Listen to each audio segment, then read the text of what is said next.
And hello tonight. Welcome to the Uptown Tonight podcast. We're at the end of March finally. It doesn't look like it, but we are. And I'm just worried about the so-called flooding that's probably going to happen. I don't know, anyone's not talking about it yet, but there's a lot of moisture out there. You look at my roof and everything else, like, holy God, something bad's about to happen. But I digress and all that. Today we have Mr. Clyde Schumann is in the house with us with the Sloth Child, and then Sammy's going to be hanging out on the side here. Maybe we'll get her to speak every once in a while. But, you know, we thank Clyde for coming in last minute here. Yeah. At the thing, he was definitely on the list. We were going to get him in at some point, as long as he agreed to it, obviously. But we made it. We are in. It is March 29th of 2023. And I need to talk about myself for a little bit, because I am your host, Mr. Wayne Stollenfacher, discount Tom Cruise, or Tom Brady, or Steve Jobs, or people, I don't know, come up with a bunch of weird crap, and I don't get where they're getting it from, or anything else. But again, if you're out there, like, subscribe, do all that fun stuff. And we're going to get to me real quick, because I am boring. And there's old Zebers. He doesn't look like that anymore, nor does that couch. So there he is, and maybe you'll get to meet Zebes on the way out. And then there's Cito Jr., and Jr. helps us sell our Uptown merch. Nice. There's old Jr. up there, and we're going to be at, where are we at this weekend? We are at the M&J Saloon, and next week we're at Dempsey's. Yeah. So we're in town for the next few weeks at least. Oh, then we're windbreak after that, so next 3 weeks. So come and get some Uptown merch. Hi. With old Cito and Junior there. And then there's old Zebers. We need to support our troops because my son's in the military. I'm a little biased, but, you know, he's out at Fort Carson there. We should be supporting our troops and all that. And let's see, we played at J.C. Chumley's last weekend. I did have a little minor video for you, but my computer said, no, you're not getting it today, so we don't have the video. So just pretend that now you're seeing a big scan across of some drums and some guitars and stuff like that with the Uptown logo behind it. But enough about me. Let's get to Clyde. How you doing, man? I'm doing fantastic. How have you been? I've been doing great. Vertical is half the battle, so if you can get that and show up, then, you know, I think you're doing pretty all right. You're easy going, Clyde. I can see that already. Very. Sloth Child, you know, we're just chilling here on probably one of the comfiest couches I've ever been on. Exactly. Exactly. Ah, who left that here? That was Jay Stevenson. Oh, word. Yep, we left that here years and years ago, and it's just so comfy. I'm not throwing it out, so it's staying here. Right on. But let's get to your story and everything else. Get to brass tacks. Sure. Where did Clyde come from? How So did Clyde develop? So I was born on the coast a long time ago. Which coast? God, the coast. The coast. It was the West Coast, which is actually interesting enough because, as I understand, we have Oregon Trail. Oh, that's right. We should get that started. But yeah, I was born on the West Coast in Oregon, and then I grew up back in Moorhead, as my dad kind of grew up in Glendon, so he's from the area. So grew up in Moorhead, went to school there, high school and college. I'm a graduate of MSUM, and that's kind of the basics as far as why I'm here and why I'm still here and all. Aside from that, music and audio is the game, and Clyde Schumann's the name. I don't know. That's what I like to do, and that's essentially all I'm doing is keeping busy, either playing or recording or doing something for live bands. So, you know, we're gonna go back and find out how you got started in music and all that in the first place. Sure. But at first here, we need to figure out if we're a banker, a carpenter, or a farmer. Ooh, I think we should be a carpenter. A carpenter? And let's see, Clyde's going to lead us. Let's do it. And then Sammy will be the second one, and then I'll be the third. Wayne. Let's do Tom Cruise. Tom Cruise. There you go. We can kill off Tom Cruise. And let's just do like Little Guy. Little Guy. I like that. Yes. All right, the only thing we have on here is no hunting, so load up on the food. Sure. We just don't have the time for hunting. I'm sure When I played this as a young kid, I ran the family into the ground almost immediately every time. So don't expect too much. It's okay. We're going to start in the month that we're in, which is March. Yep. Okay. General store. Let's see. Bunch of stuff. Let's see. Oxen. How many oxen do you want? Let's see. Let's get 2. Okay. Food? Should we buy? Is it items or it's 20 cents per pound. Okay, how many pounds of food? And you have about $600. So let's get per pound. Let's get 10 pounds of food. 10 pounds? Yeah, I don't know. Is that low? That's way low. Oh, okay. Let's go ahead and do like 45 pounds. Okay. Now I'm crazy with it, right? Nope. All right. Is that not enough? That's not enough. All right, Nope. we're gonna die right away, everybody. All right. Clothing. Here was the fun part last week. Every time we bought clothing, we somehow lost it in the river. Every single time. Oh. Everyone was naked the entire time. How many sets of clothes? Yep. 4. 4.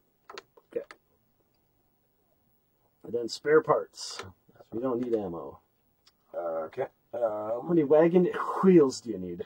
Oh, we're gonna need like 8 wheels. 8 wheels? I like it. How many wagon axles? You can only carry 3. No. Fine, we'll carry 3 then. I'll take 3 then. How many wagon axles? Let's do 2. 2. And then wagon tongues. Sounds gross. 3. All right. Okay. And we're off on our journey. All right. Well, let's get back to the journey of Clyde. Yeah. Now, you started off on the West Coast, and when did you get to school then? Were you already here, or was that out on the West Coast as well? So like I grew up, elementary and all that. I grew up on the coast. I grew up on the coast until I was about 3, and then my parents split up, and so, like I said, my father was from this area, so we came back here, and then so I went to school,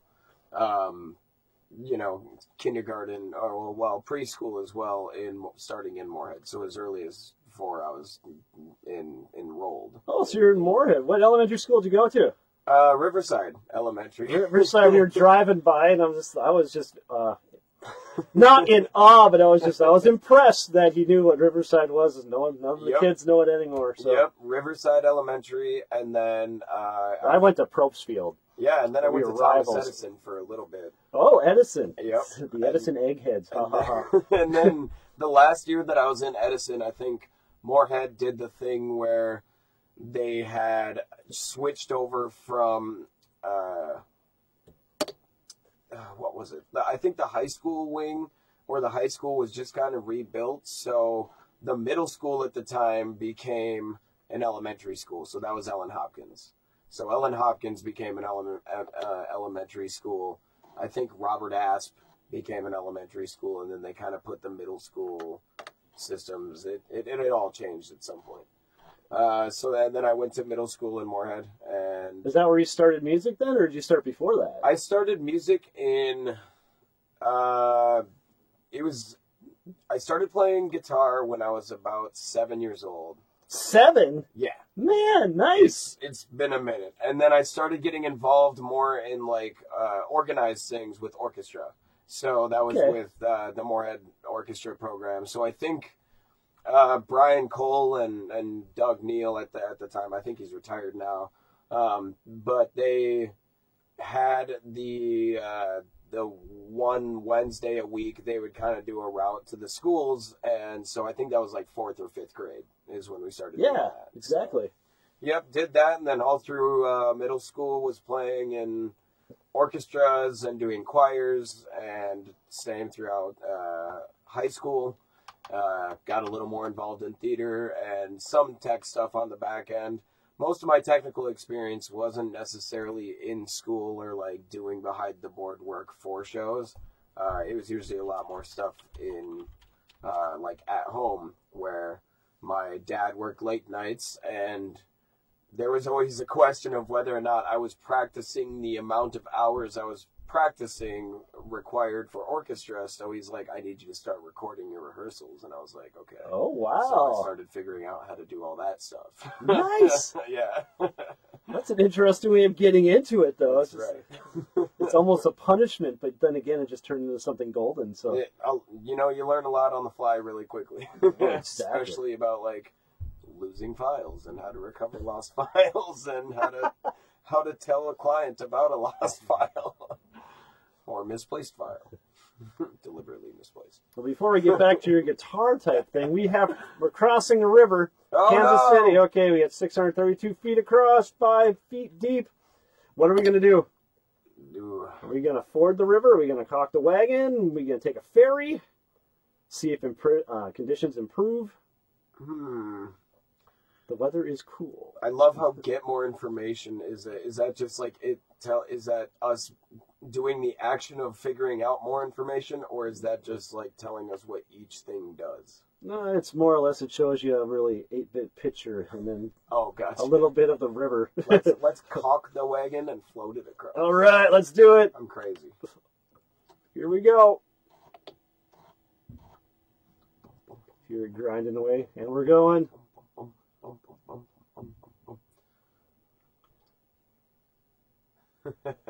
We're going to make it. Yeah, no trouble. Nice. Crazy. But here is your problem. Uh-oh. You have 0 food. Wow, we ate all the food. We ate all the food already. Aw. Our health is now poor. We're doing great. A thief comes in the night and steals 3 sets of clothing.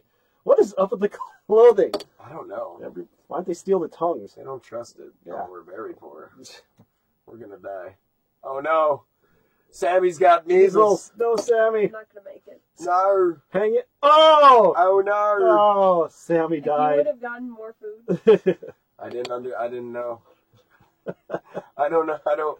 I don't gauge my dietary habits off how many pounds is in the refrigerator. If I did that, our chicken nuggets would be gone so quickly. Nuggies. All right, second river. Big Blue. Let's see, this one's 244 across, 4 feet deep. I can't believe we made it to the second river. What are we doing? We fording? We caulking the wagon? We're going to see if conditions improve. 4.3 and half the size. Let's attempt to ford the river. Okay. I'm gonna try it this time. Fording. Worst case, we die and I get more food on the second go around. I don't know. Here we go. The oxens are doing okay. All right. Oh. Oh no! Oh. We sank. We lost a set of clothing, 2 wagon tongues, and 2 oxen. Oh, Little guy drowned. And Tom Cruise drowned. Oh! It's just me and you now, Clyde. Oh no! It's not And we looking have no good. food. We have 120 miles before we get to Fort Kearney where we can buy more food. Fine. Oh, I got a fever. Hey. Indians we help got some find food. foods. All right. That was nice. Ooh, 24 pounds of it. Oh. I got lost. I haven't seen that one before. Trying to find. Oh, no, I'm dead. You were found dead 2 days later. Damn it. Curse you. We'll get back to that. But as we go here. So, guitar. This is where I'm interested in. I'm Yeah. assuming your dad got you in guitar. And why would he do that? I think it was kind of a hand-in-hand thing with orchestra, is I wanted to learn how to play guitar because I thought it would help out in the string instrument world, which it did.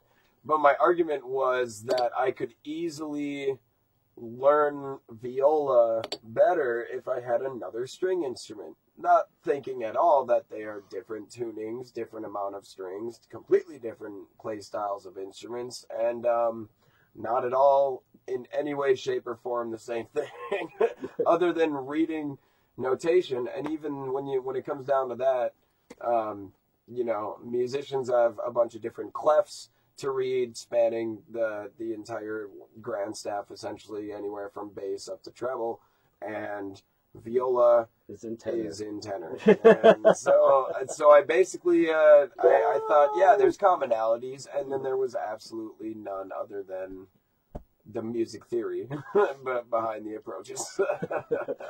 But dun, we have some updating news here coming right to you live. Oh. Clyde has died. Yeah. We were so close. Let's take a moment of silence. Next landmark was 8 miles away.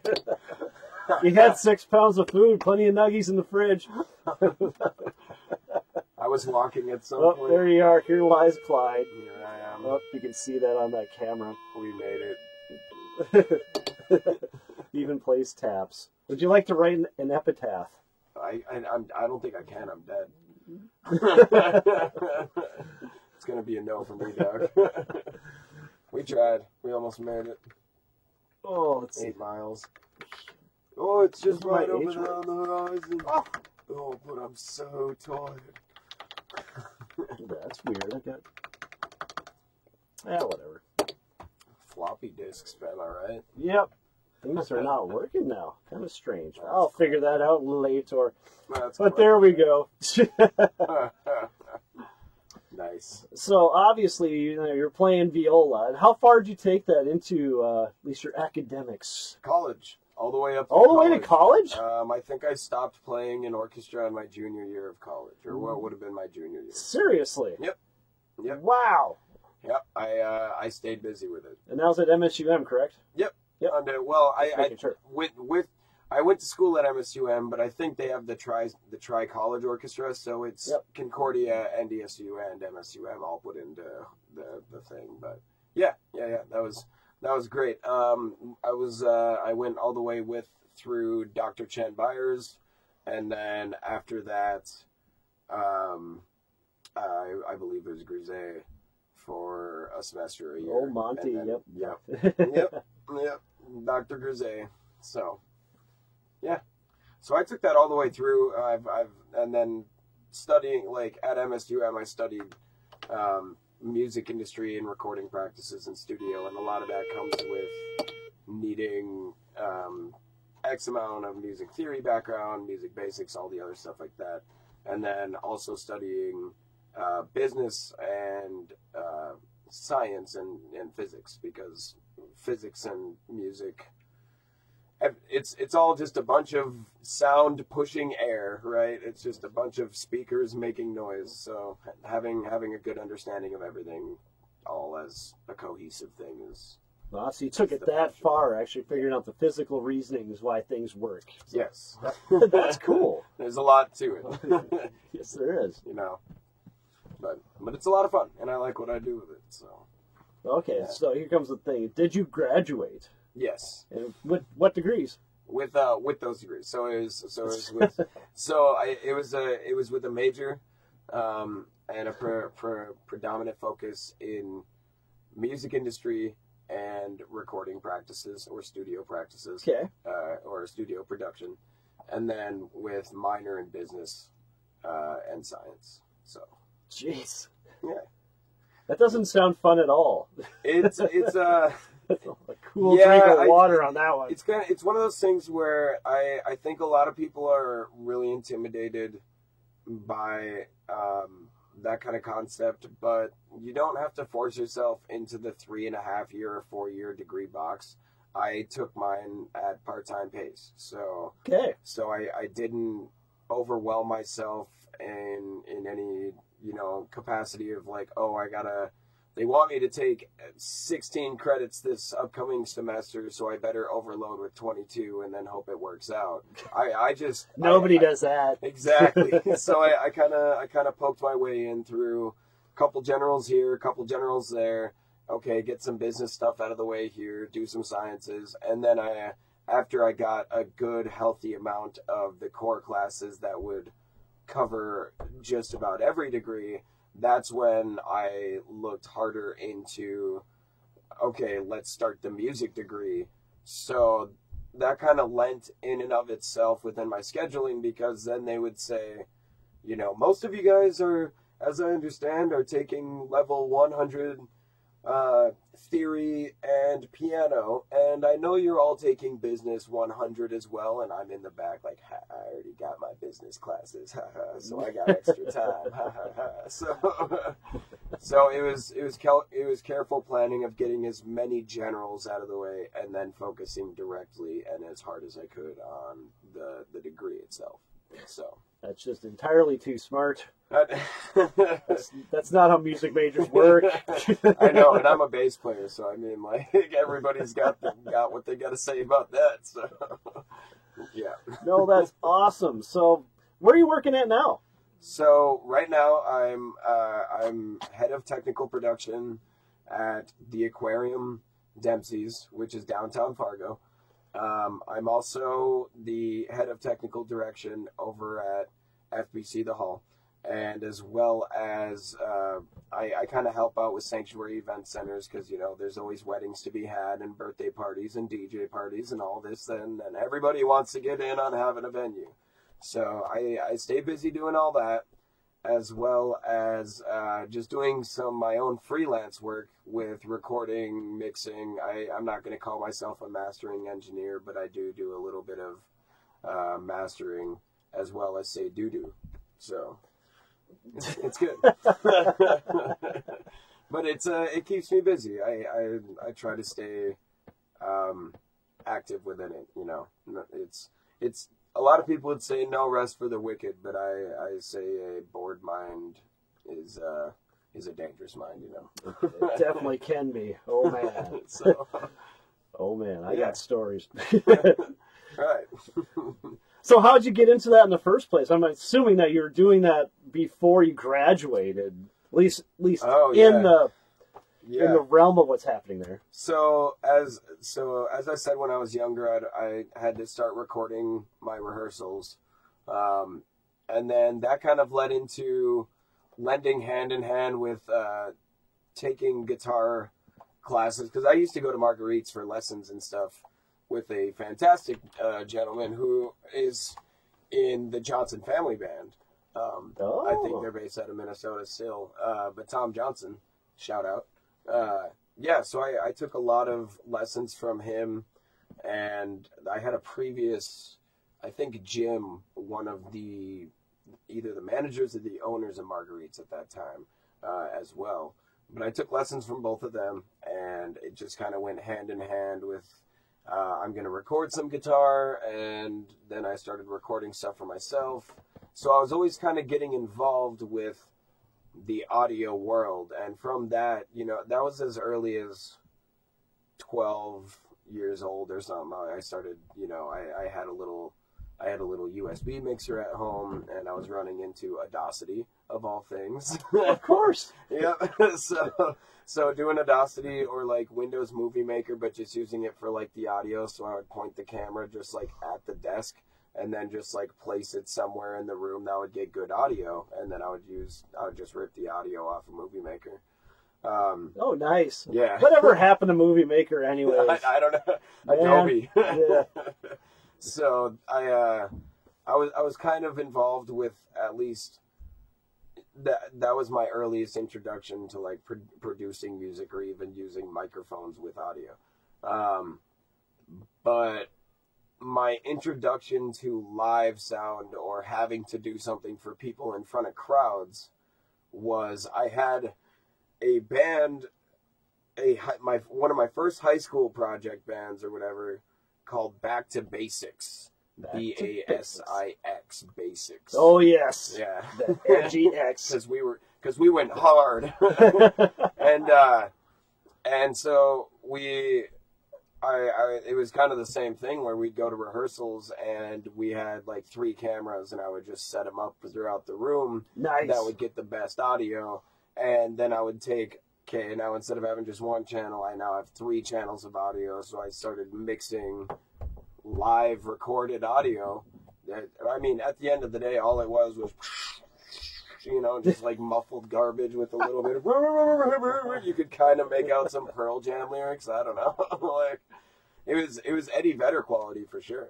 But I kind of just everybody got busy with that as high schoolers do and stuff, and some same members forming 7 different groups at a time, and we would have, could you come play lunch hour outside gymnasium practice for end of school. Like, it was always some weird odd thing, you know. We got the end of school year and there would be a potluck outside and they'd be like, oh, you're in a band, do you guys want to play for an hour? And we're like, yeah, let's do it. So we're like super jacked, and now I'm learning how to use a thing called a PA, and I've never ran one of these before, so let's start plugging stuff in. And nothing better than jumping into the fire. Yeah, I've very much learned a lot by trial and error, mainly error.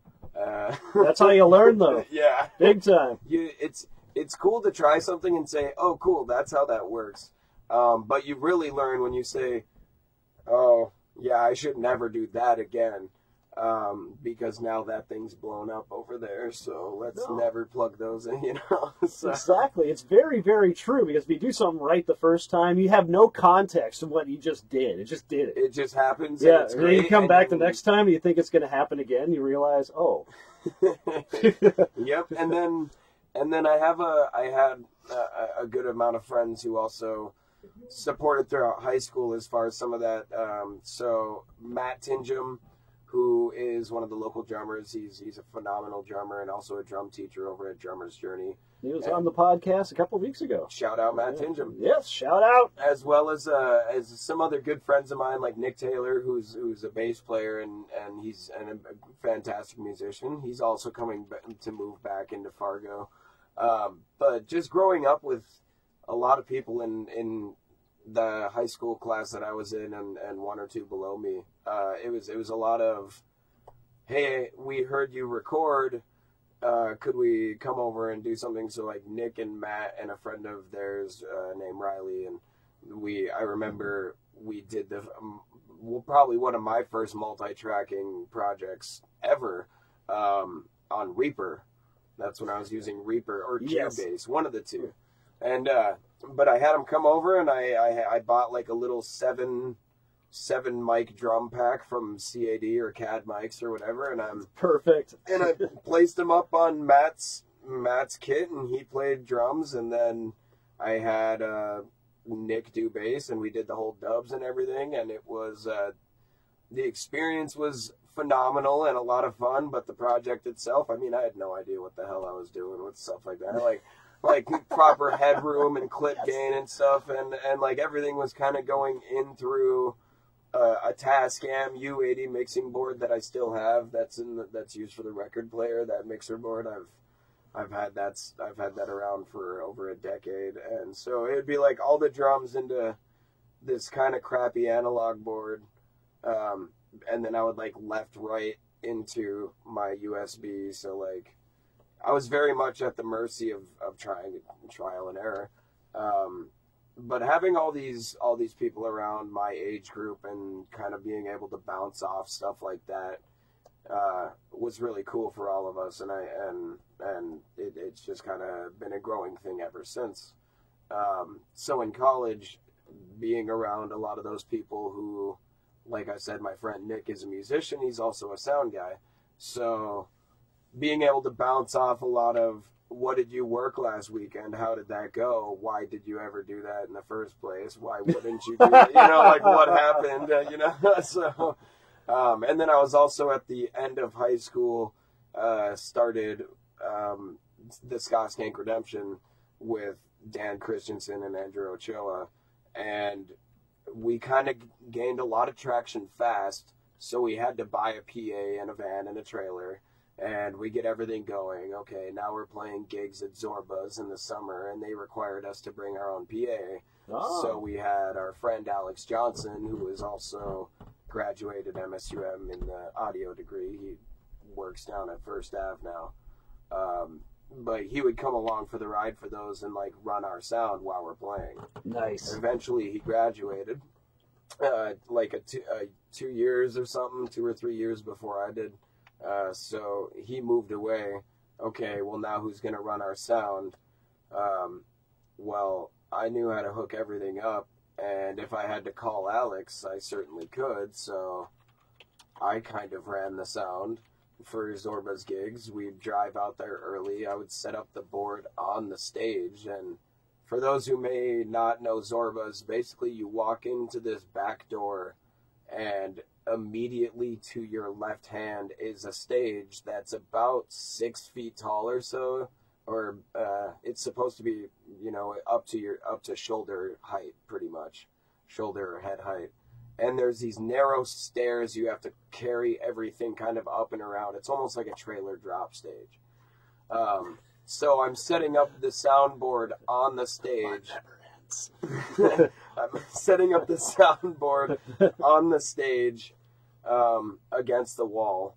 And then, you know, our drummer's sound checking, and I'm standing out there hearing everything in the audience perspective. And I'm telling, like, my trombone player, you know, louder, louder. All right, snare, louder. All right, okay, go ahead, give me toms. Okay, full kit. And then he goes, and then I'm like, all right, somebody play my bass for me, please. They're playing bass. I'm like, okay, louder, louder. You know, I'm sound checking our group as everyone else is doing their thing. But then we would be, once we're downbeat and all on stage, I'm also fader babysitting while playing bass. And as a ska group, you know, it's a lot of walking line. You're not just like, it's not like wagon wheel four chord songs that are kind of slower ballads. It's a lot of like up pace, a lot of fast moving swing, swing and rock. Exactly. So I'm over there like do do do do do do do do do do do, pushing faders up left and right, turning knobs while playing. I'll have to. I'm sure over on our band page, Wicked Bees, there's plenty of videos of Zorba's stuff. We also have some YouTube stuff out there under Ska Skank Redemption, and just the video coverage we have in some of those live shows is just absolutely insane.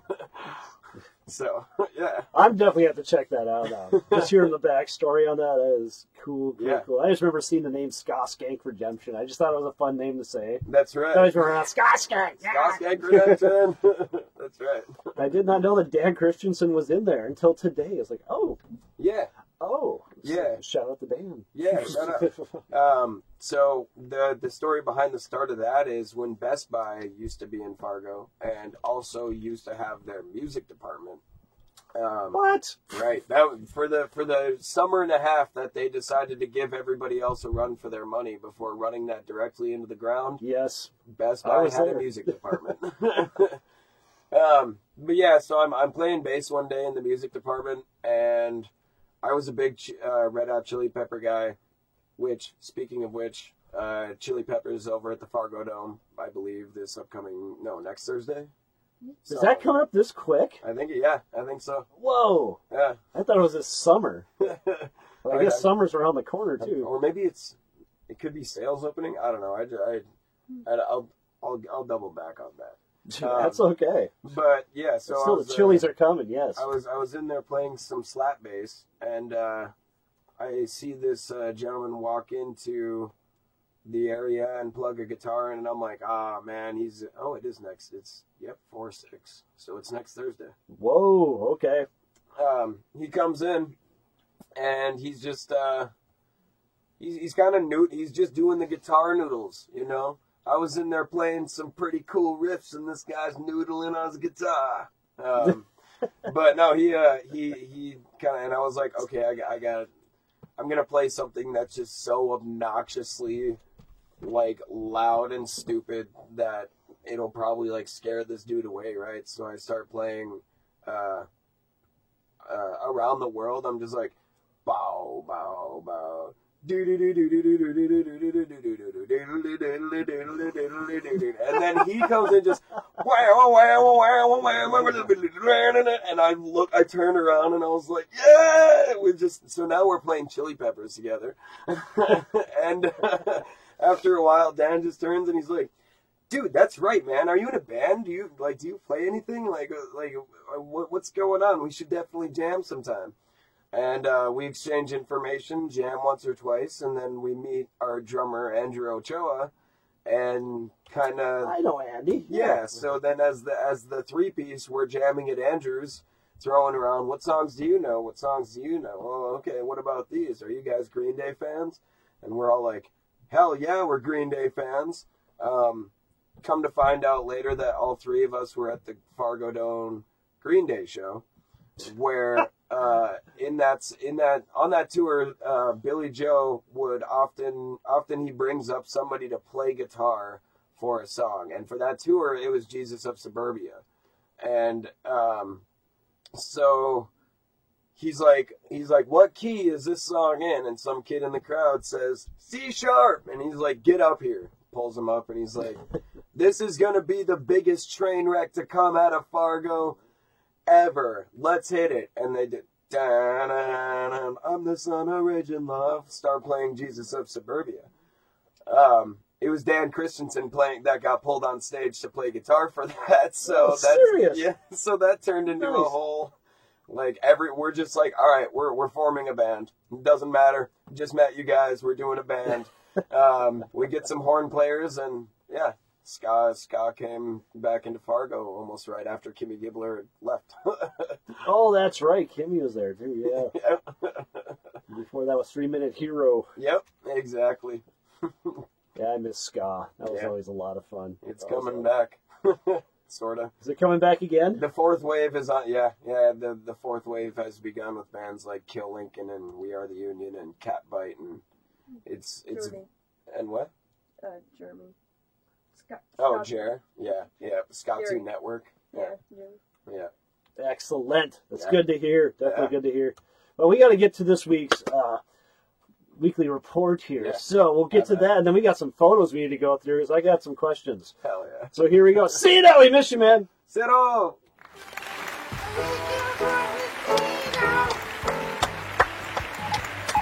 God, what a gorgeous man. That hat was so him. They got destroyed in the van. Oh well. Uptown, we got Windbreak at Tyler Ham is going to be there Thursday and Saturday. Not Friday, just Thursday and Saturday, 30th and 1st. At 6 to midnight, Friday the 31st, be hitting the stage. We got Southtown Porthouse up in Grand Forks, Tyler Hammond.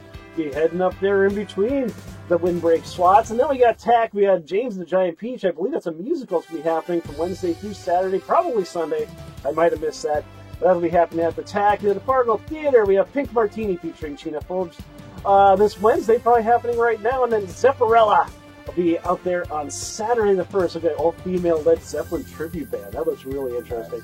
Out of town at the Italy Original in Minot, we got Deuces Wild on Friday and 31st and Frantic Anarchy in the stage on Saturday. Laughing Sun Brewing Company, Bismarck Mandan area, our favorite brewing company in the Bismarck Mandan area. We've never been there. It's so Mike Swenson on Thursday the 30th, McMahon Brothers and Friends on Friday, and then Prairie Rose and the Shaky Calls on Saturday the 1st. The Historic Holmes Theater out in Detroit Lakes, we have Copper Street Brass be hitting the stage this Friday the 31st. Downtown at Dempsey's, open mic with Gina Powers tomorrow night. Then Sam's Bass Band is on Friday. At the Aquarium, Signals Midwest with Victor Shores on Thursday. This is where I ask you real quick, is the Aquarium usually is completely packed with bands. Yeah. What happened? COVID. That's Man, the short that's answer. way too. That's too a sweet. loaded question. We'll get to it. All right. Okay, in the Troll Lounge, we have Allison Maloney and Chris Gould on Friday and Bluegrass Jam. Next Tuesday on the 4th, the Alibi Lounge open mic night tomorrow night. At the M&J Saloon, that band Uptown, whoever they are, they're going to be hitting the stage on Saturday. And then Murphy's Pub, 4th Wave on Friday, 31st. And then VFW, Retrolution, that's downtown Fargo, Retrolution Friday and Saturday. At the Front Street Tap Room, we got Tonewood on Friday. Fancy that on Saturday. And then the open mic night with Travis Neros next Monday, the 3rd. The Celery open mic night with Mark Wade Belcher happening probably right now. So you're looking to tighten up that 2 minutes for your stand-up routine. There's a place to be. Is at the open mic night at the Cellar right now. David Standel, Blaze Cosman, Brady Foster, Dylan Grundland, Richard Z, Matt Smith, Nathan Rowe, and Mark Wade Belcher. I think it was some kind of a showcase, area showcase.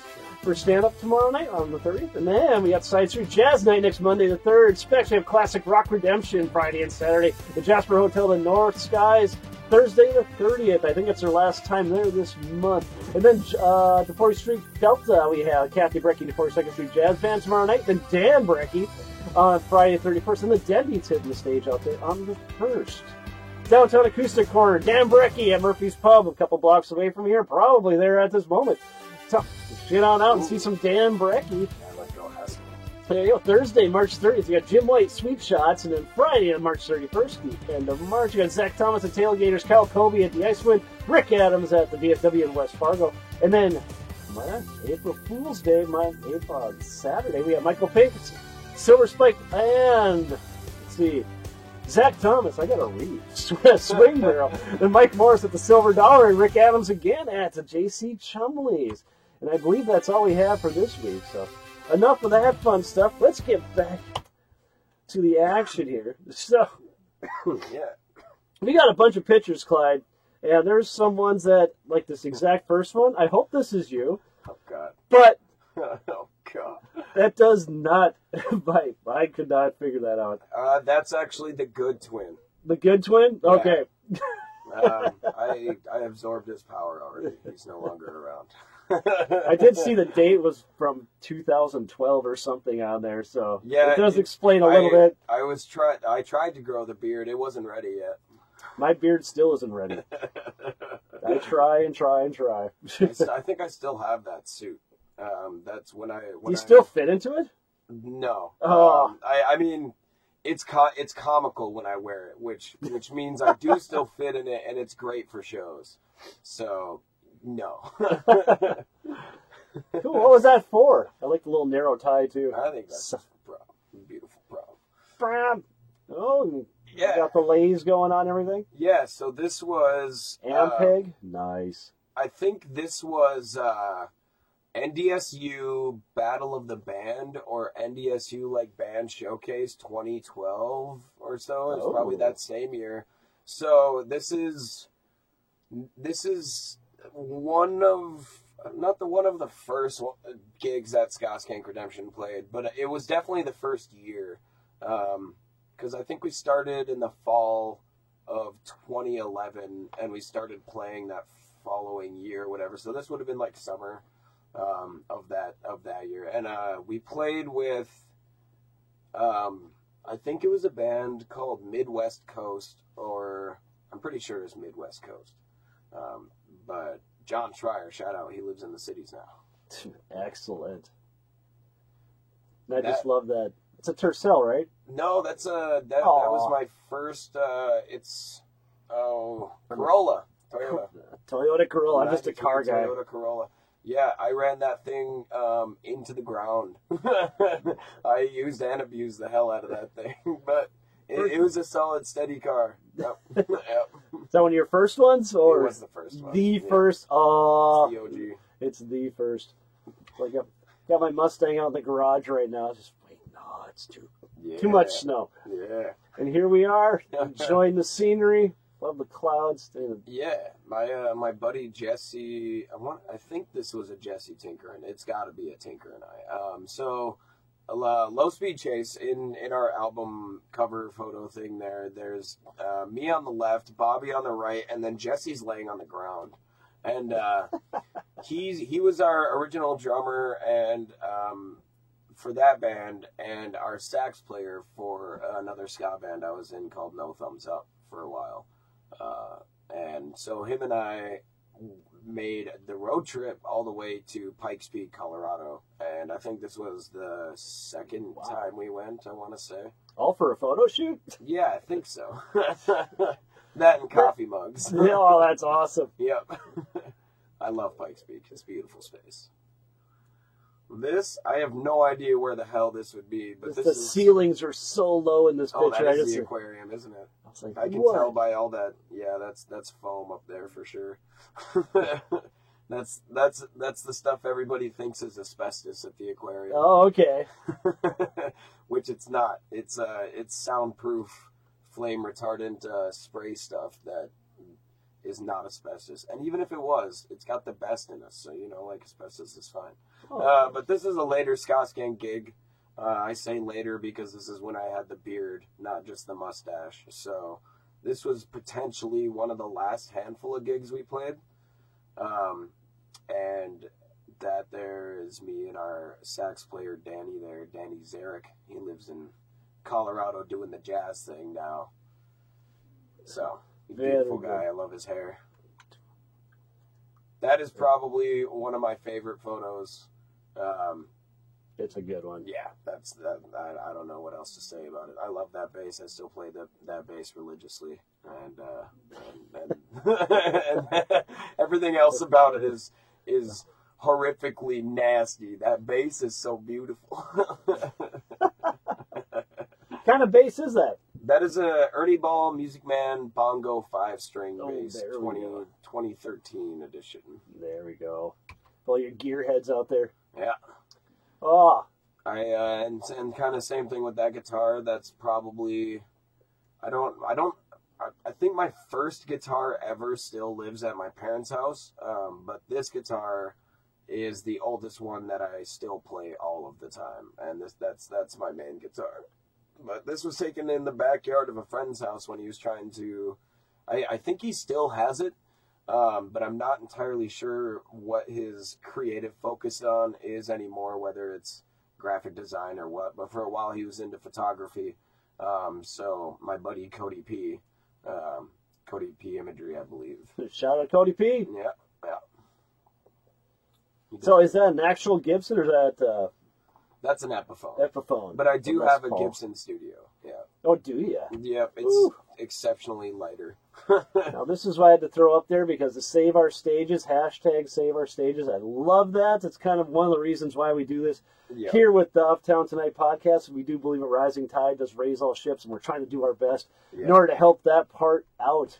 So... Absolutely. I just love that. And that kind of goes in shorthand with what happened as far as general venues. You know, during COVID, a lot of venues were very much struggling to stay open, stay alive, and keep people coming through the doors. So I appreciate everybody that still comes out to shows. Thank you all for coming to support the scene, and we just want to make sure that we're giving what we can back into it to make sure that we keep everything alive and thriving. Yeah, I'm going to use that hashtag from now on out. So I learned things on here as well. Now, this is just epic beard. As we do the No Shave November here against Dan Brecky. And obviously, he just destroys everybody. But this would have a run for the money. Yeah. That's all I'm going to say. Him and I, every time I see him over at the hall playing, like, for instance, we had the Dolly Parton tribute show not too long ago. That's right.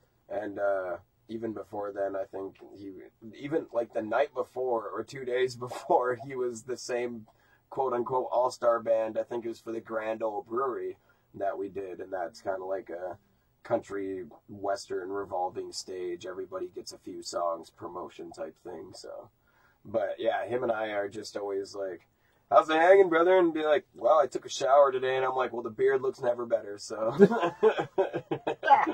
Yes. That's me doing the thing. The thing. And in fact, I think this was at the last Grand Ole Brewery, or maybe, I want to say this photo was taken by Andrew Ochoa, my drummer. And I think the event was when Tiger Lily, as the duo or whatever, was here for Grand Ole Brewery 2 or something like that. So. Gotcha. They slide through every once in a while, Yeah. Then that with the cat. That's me and my son. One of the children. Fuzzy children, yes. His name is Pumbaa. He's a mischievous little guy, but you know, that's all right. Pumbaa. My cat just likes getting you full of fur. That's all he does. That's all the photos we have. Right on. So now we're ending up running out of time here there, Mr. Clyde. Perfect. So we're gonna have to get back to doing a little bit of juvenile destruction here. And I'll explain to you why we do this at the end, but here, before we go to the off-the roof section for the week, I just grabbed these by random because obviously I cannot do this at this moment in time, or I'll explain to you why I couldn't do it at the end of fall there as well. But here we go. This week's off-the roof.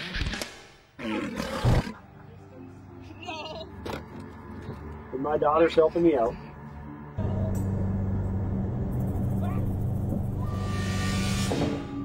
Oh, God. Just a swimming pool. Dog ate. So my puppy got mad at me for some reason, so he takes it out on a swimming pool. I'm like, well, that hurts you more than me. She has the distance.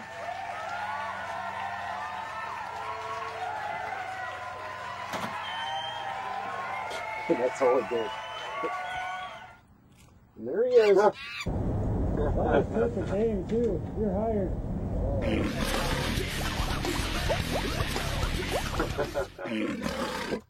And there you go. And you may be wondering why we do this type of stuff here. Well, first off, it's fun breaking things, even though that one didn't break at all. But whatever else, it was already broken. Is that we used to have parties here way back in the day, because I grew up in this house. I bought it from my dad a million years ago, blah, blah, blah. There's a lot of music that was played in this room back in those days. A lot of lyrics you couldn't understand. And, well, inevitably, someone would get up on the roof and we'd be throwing random electronics off just to watch it explode in the driveway. Keeping the tradition alive. See if you have anything out there you want to see destroyed. Throw it in my yard. Do what you got to do. Get a hold of us. We'll come pick it up. We'll break it for you. We have no problems doing that. But, yeah, these are all just grabbing random ones there. There's still one that I'm looking for. I don't know what date it was on, but there's one that I'm really, really looking for. It was my favorite one ever, and I haven't been able to find it in the past few months. But we will find out about that. You can do a 5-gallon jug of mayonnaise. Yes. Yield explosive results. Yes. I See, think this that'd be really good. is the stuff I need to hear. That's going to happen now. I got to write that down, too. Right on. So, Clyde, anything left for the good of the order? Where are you going to be next? What are you doing next?